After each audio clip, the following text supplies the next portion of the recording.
Hi, it's Steve and Caleb with Brownells, bringing you another episode of Smyth Busters. And Caleb, tell them what you got.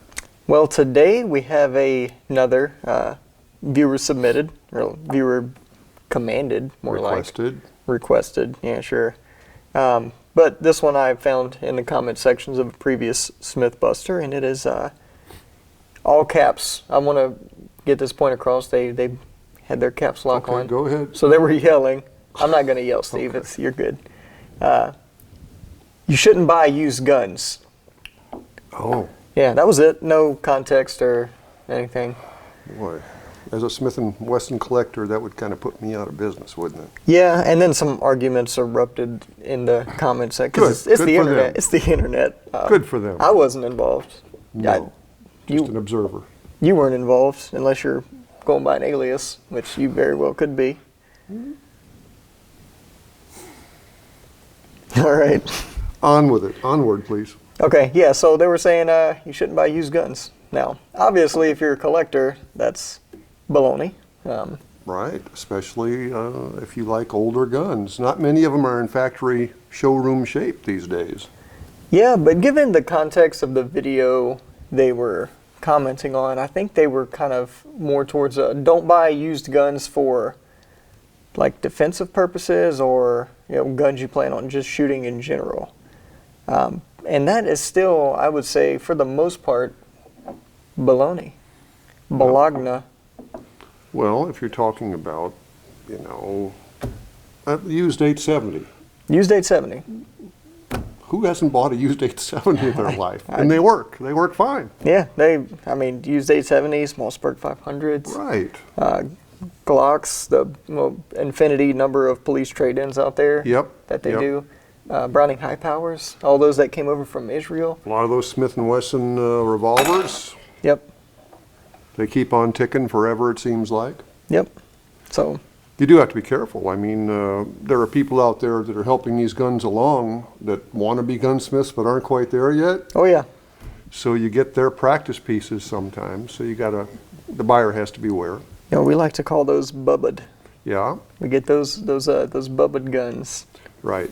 So if it's a gun that looks too good to be true, the price does, you better look it over quickly and make sure the action's working, make sure all the parts are in it. Yeah, you got to know what you're looking for. And, for example, the place, as long as you buy from a reputable company, the place I used to work at when I was gunsmith in Louisiana, it was a large retail, sold a lot of new firearms, but they also sold a lot of used firearms. And they actually offered a warranty, a 1-year warranty on all used firearms. So if something was wrong with it, you would bring it in and this guy had to fix it. Well, that's nice because you don't have to be an expert and know everything to check on that gun. Yep. Somebody's checked it before they sold it. Yeah. And they stand behind it. And oftentimes they would do that as part of the sale. They would say, I'll take this gun if you have your gunsmith look it over. Yeah. Sure, yeah. Yep. We're selling it, so why wouldn't we do that? That's an easy one. Yeah. On militaries, you can look for matching numbers on some guns, but some guns were swapped back and forth so much. If you find a Garand with all matching numbers, it wasn't issued usually. Yeah. It was because those parts all went in a hopper and got cleaned at the same time, a lot of times, a lot of arsenals.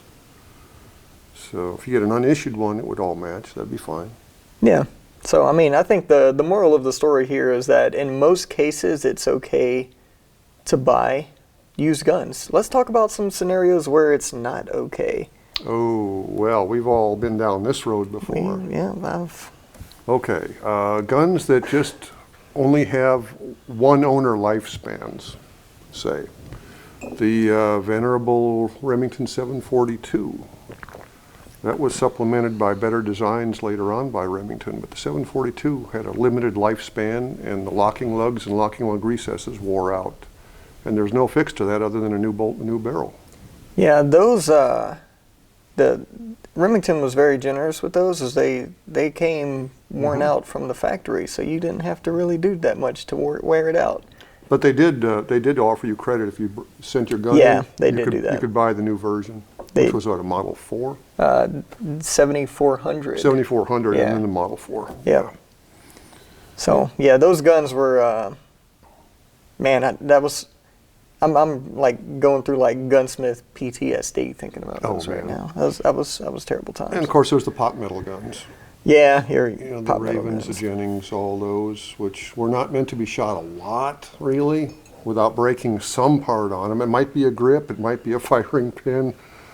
Your frame might develop a crack, you never knew. Yeah, those were so cheap new that, Yeah.